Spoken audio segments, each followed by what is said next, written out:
जय हिंद। नमस्कार साथियों, कैसे हैं आप सभी लोग। उम्मीद करते हैं कि आप सभी लोग अच्छे होंगे और आप सभी लोग की तैयारी जो है साथियों बिल्कुल ही अच्छी तरीके से चल रही होगी।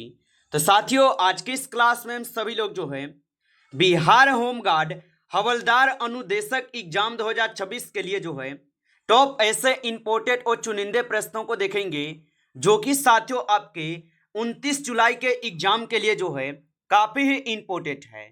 तो आप जो इस क्लास को बिल्कुल अच्छी तरीके से लास्ट तक देखिएगा और इस क्लास में दिए जाने वाले इन सभी क्वेश्चनों को आप अच्छी तरीके से जरूर याद कर लीजिएगा, जिससे कि आप जो अपने एग्जाम में सभी क्वेश्चन को आसानी तरीके से बना पाएंगे। तो चलिए साथियों, क्लास को स्टार्ट करते हैं और देखिएगा साथियों क्वेश्चन जो है क्या पूछे गए। साथियों, यहाँ पे पहला नंबर क्वेश्चन है कि भारतीय संविधान को लिखने वाली संविधान सभा के उपाध्यक्ष कौन थे। चलिए बताएंगे साथियों, ये सभी क्वेश्चन काफी इंपोर्टेंट और चुनिंदे क्वेश्चन हैं, जो कि आपके 29 जुलाई के एग्जाम में 100% साथियों ये सभी क्वेश्चन पूछे जाएंगे। तो आप अच्छे से इन सभी क्वेश्चनों को याद कर लीजिएगा और बताएंगे आप यहाँ पे कि भारतीय संविधान को लिखने वाली संविधान सभा के उपाध्यक्ष कौन थे। तो इनके उपाध्यक्ष हो जाएंगे आपके एच.सी. मुखर्जी। ऑप्शन यहाँ पे सी जो है सही जवाब होगा, एच.सी. मुखर्जी हो जाएगा। चलिए अगला नंबर प्रश्न यहाँ पे आप देखेंगे और यहाँ पे प्रश्न आपसे क्या पूछे गए। प्रश्न है कि भारतीय संविधान का अनुच्छेद 72 निम्नलिखित में से किससे संबंधित है। चलिए बताएंगे। तो भारतीय संविधान का अनुच्छेद 72 जो है ये निम्नलिखित में से किससे संबंधित होगा। तो ये संबंधित हो जाएंगे राष्ट्रपति की क्षमादान करने की शक्ति से। ऑप्शन ए यहाँ पे सही जवाब होगा। चलिए अगला नंबर प्रश्न यहाँ पे आप देखिएगा और यहाँ पे प्रश्न पूछे गए भारतीय संविधान का अनुच्छेद 368 किससे जो है संबंधित है। चलिए बताइएगा आप यहाँ पे। तो भारतीय संविधान का अनुच्छेद 368 किससे संबंधित है। तो यहाँ पे आप 3 नंबर क्वेश्चन का सही जवाब ऑप्शन यहाँ पे बी करेंगे, संविधान के संशोधन भाग से संबंधित है। ऑप्शन यहाँ पे बी सही जवाब होगा। चलिए अगला नंबर प्रश्न यहाँ पे आप देखेंगे और यहाँ पे प्रश्न पूछे गए भारत के किस राष्ट्रपति को मिसाइल मैन के रूप में जो है जाना जाता है। चलिए बताएंगे। तो भारत के किस राष्ट्रपति को मिसाइल मैन के रूप में जाना जाता है। तो ये जाने जाते हैं आपके डॉक्टर एपीजे अब्दुल कलाम को। ऑप्शन ए यहाँ पे इस क्वेश्चन का जो है सही जवाब होगा, डॉक्टर एपीजे अब्दुल कलाम को। चलिए अगला नंबर प्रश्न यहाँ पे आप देखेंगे और यहाँ पे प्रश्न पूछे गए कि किसी भी विधेयक को धन विधेयक घोषित करने का निर्णय लेते हैं। चलिए बताइए। तो किसी भी विधेयक को धन विधेयक घोषित करने का निर्णय कौन लेते हैं। तो यहाँ पे इस क्वेश्चन का आप सही जवाब जो है ऑप्शन डी करेंगे, लोकसभा के अध्यक्ष लेते हैं। ऑप्शन यहाँ पे डी जो इस क्वेश्चन का सही जवाब होगा। आगे देखिए अगला नंबर प्रश्न यहाँ पे दिए गए और यहाँ पे प्रश्न क्या पूछे गए आपसे। भारतीय गणराज्य में एक केंद्र शासित प्रदेश के प्रशासनिक प्रमुख को क्या कहा जाता है। चलिए बताएंगे। तो भारतीय गणराज्य में एक केंद्र शासित प्रदेश के प्रशासनिक प्रमुख को क्या कहते हैं। तो इसे कहते हैं यहाँ पे क्या, उपराज्यपाल। ऑप्शन ए यहाँ पे सही जवाब होगा, उपराज्यपाल। चलिए अगला नंबर प्रश्न यहाँ पे आप देखेंगे और यहाँ पे प्रश्न आपसे क्या पूछे गए हैं। भारतीय योजना आयोग का गठन किस वर्ष जो है किया गया था। चलिए बताइए। तो भारतीय योजना आयोग का गठन किस वर्ष किया गया था। तो भारतीय योजना आयोग का गठन होते हैं आपके 1950 में। ऑप्शन यहाँ पे डी सही जवाब है, 1950 में हुआ था। चलिए अगला नंबर प्रश्न यहाँ पे आप देखेंगे 8 क्वेश्चन क्या है कि भारतीय संविधान का कौन सा संशोधन मौलिक अधिकार के रूप में संपत्ति के अधिकार के उन्मूलन से संबंधित है। चलिए बताइए। और साथियों, आप अभी तक इस क्लास को लाइक नहीं किए हैं तो आपसे छोटा सा रिक्वेस्ट है, आप इस क्लास को एक बार लाइक कर लीजिएगा। नए जुड़े हैं आप इस चैनल पे तो चैनल को भी सब्सक्राइब करके ऑल नोटिफिकेशन को ऑल पे दबा के जुड़ जाइए, जिससे कि जब भी कोई नई क्लास हो सबसे पहले क्लास का नोटिफिकेशन जो है आपके पास पहुंच सके। तो चैनल को आप सब्सक्राइब जो है जरूर कर लीजिएगा और बताएंगे आप यहाँ पे भारतीय संविधान का कौन सा संशोधन मौलिक अधिकार के रूप में संपत्ति के अधिकार के उन्मूलन से संबंधित है। तो यहाँ पे इस क्वेश्चन का सही जवाब ऑप्शन डी करेंगे, 44वां संविधान संशोधन होगा। चलिए अगला नंबर प्रश्न यहाँ पे आप देखेंगे और यहाँ पे प्रश्न पूछे गए हैं कि 1953 में पहला पिछड़ा वर्ग आयोग देश की अध्यक्षता में जो है ना नियुक्त किया गया था। तो 1953 में पहला पिछड़ा वर्ग आयोग की अध्यक्षता में नियुक्त किया गया। तो ये नियुक्त किए गए थे काका कालेकर के अध्यक्षता में। ऑप्शन ए को सही जवाब करेंगे। अगला नंबर प्रश्न यहाँ पे आप देखेंगे और यहाँ पे 10th क्वेश्चन है कि हैली धूमकेतु जो ये कब दिखाई देगा, बताइए।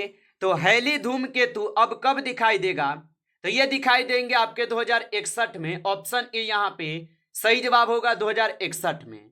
चलिए अगला नंबर प्रश्न यहाँ पे देखिएगा और यहाँ पे प्रश्न क्या दिए गए कि जीपीएस उपग्रह कितनी अवधि में पृथ्वी की एक परिक्रमा पूरी करता है।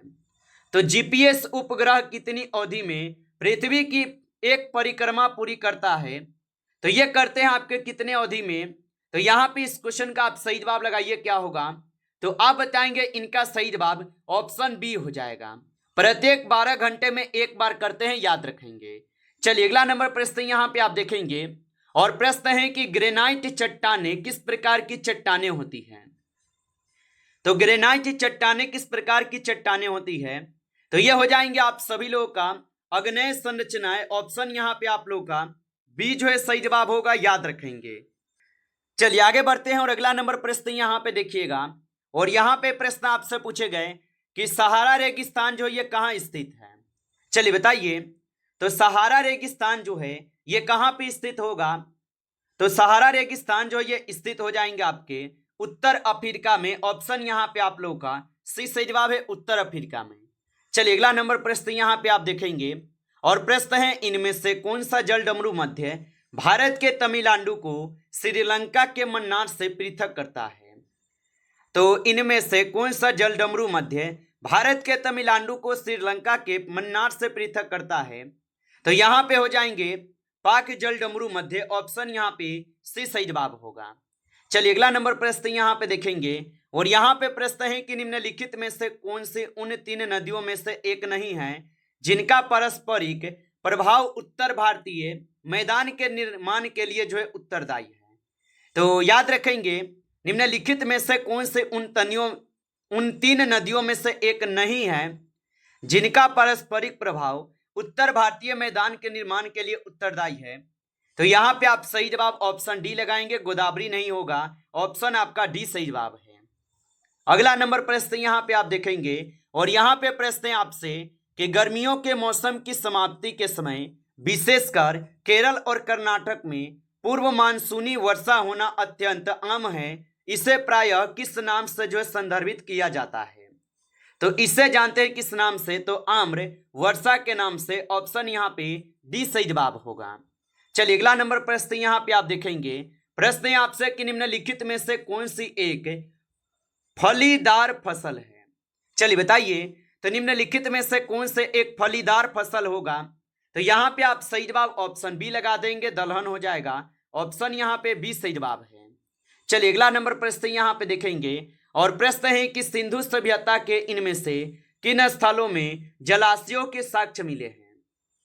तो सिंधु सभ्यता के इनमें से किस स्थल में जलाशय के साक्ष्य मिले हैं, तो ये मिले हुए हैं आपके धौलावीरा में। ऑप्शन यहाँ पे बी सही जवाब है, धौलावीरा में। चलिए अगला नंबर प्रश्न यहाँ पे आप देखिएगा और यहाँ पे प्रश्न पूछे गए कि त्रिपिटक पवित्र धर्म ग्रंथ कौन से धर्म से संबंधित है। तो त्रिपिटक पवित्र धर्म ग्रंथ कौन से धर्म से संबंधित है, तो ये हो जाएंगे बौद्ध धर्म से। ऑप्शन यहाँ पे डी सही जवाब है, बौद्ध धर्म से। चलिए अगला नंबर प्रश्न यहाँ पे देखेंगे 21 क्वेश्चन है कि विक्रमादित्य किस प्रसिद्ध गुप्त शासक का एक अन्य नाम है।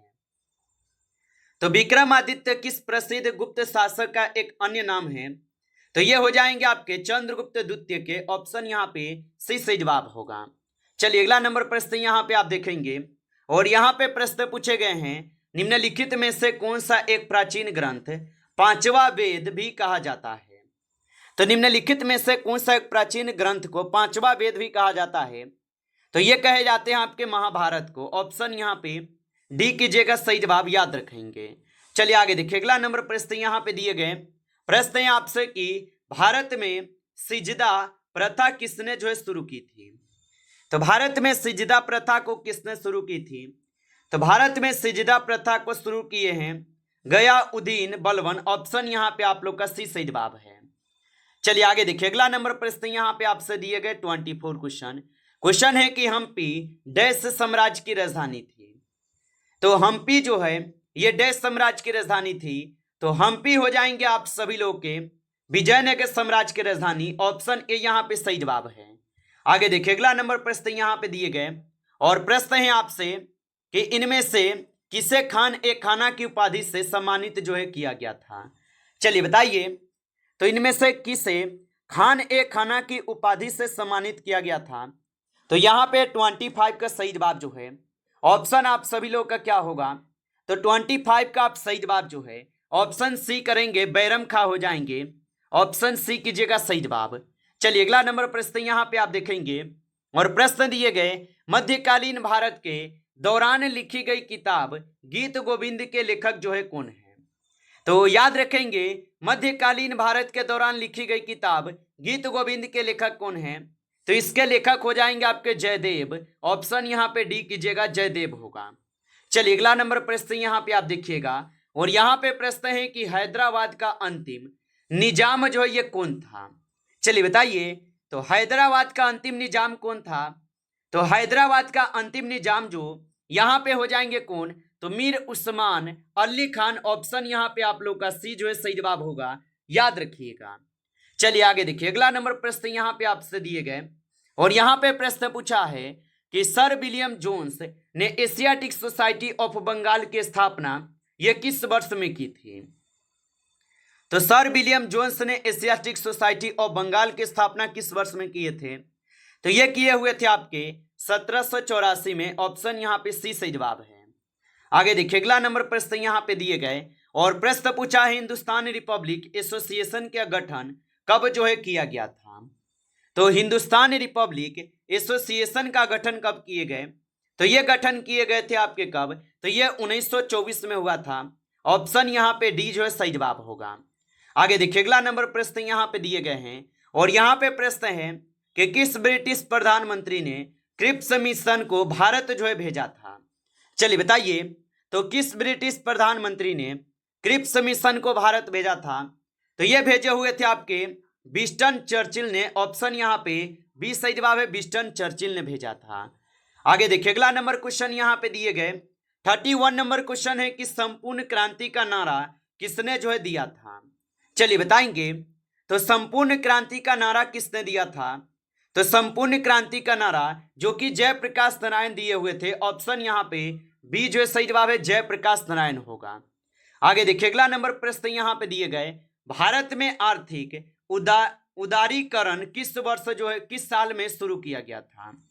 तो भारत में आर्थिक उदारीकरण किस साल में शुरू किया गया था? तो ये शुरू किए गए थे 1991 में। ऑप्शन यहाँ पे डी सही जवाब है। चलिए अगला नंबर प्रश्न यहाँ पे दिए गए और यहाँ पे प्रश्न है कि 2011 की जनगणना के अनुसार भारत में शहरी ग्रामीण जनसंख्या का अनुपात लगभग कितना था? तो 2011 की जनगणना के अनुसार भारत में शहरी ग्रामीण जनसंख्या का अनुपात जो है लगभग कितना था? तो ये हो जाएंगे लगभग आपके 31.69। ऑप्शन यहाँ पे सी सही जवाब होगा। आगे देखिए, अगला नंबर प्रश्न यहाँ पे दिए गए और यहाँ पे प्रश्न पूछे गए 2015 में संसद में पेश किया गया जीएसटी जो है विधेयक है। तो 2015 में संसद में पेश किया गया जीएसटी विधेयक हो जाएगा। तो यहाँ पे हो जाएंगे आप सभी लोगों का कौन? तो एक संविधान संशोधन विधेयक। ऑप्शन यहाँ पे सी कीजिएगा इस क्वेश्चन का आप सही जवाब। चलिए अगला नंबर प्रश्न यहाँ पे आप देखेंगे 35 नंबर क्वेश्चन है निम्नलिखित में से कौन सा भारत द्वारा विकसित सुपर कंप्यूटर है? तो निम्नलिखित में से कौन सा भारत द्वारा विकसित सुपर कंप्यूटर हो जाएगा? तो ये हो जाएंगे आपके परम युवा द्वितीय। ऑप्शन यहाँ पे डी सही जवाब है, परम युवा द्वितीय होगा। नमस्कार साथियों, इस क्लास में जो है आपके टॉप 35 क्वेश्चन थे जो कि काफी इंपॉर्टेंट क्वेश्चन थे। साथियों यदि आपको क्लास अच्छा लगा हो तो आप इस क्लास को लाइक कर लेंगे। नए जुड़े हैं आप इस चैनल पे तो चैनल को भी सब्सक्राइब करके ऑल नोटिफिकेशन को ऑल पे दबा के जुड़ जाइए, जिससे कि जब भी कोई नई क्लास हो सबसे पहले क्लास का नोटिफिकेशन जो है आपके पास पहुंच सके। तो आप इस चैनल को सब्सक्राइब कर लीजिएगा। चलिए फिर मिलते हैं आपसे नेक्स्ट टॉपिक के साथ नेक्स्ट क्लास में। तब तक के लिए जय हिंद, जय भारत।